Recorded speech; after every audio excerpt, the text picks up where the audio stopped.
In this video, I'm going to show you how to replace the charging cable for the MaxiCharger AC Commercial.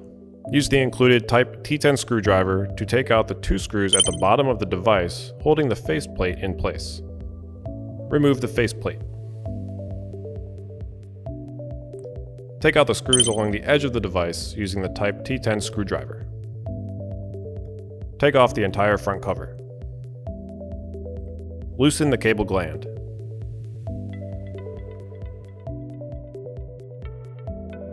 Loosen the terminal screws holding the wires in place.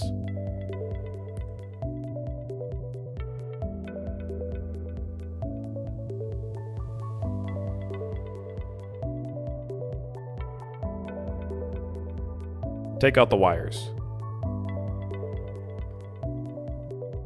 Pull down the charging cable.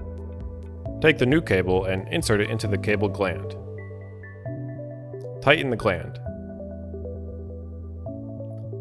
Insert the corresponding wires into the correct terminals.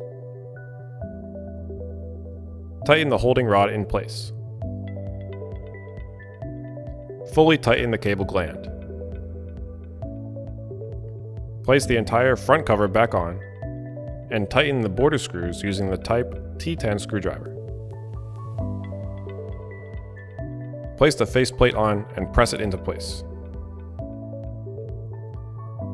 Insert the bottom two screws using the Type T10 screwdriver to keep the faceplate in place.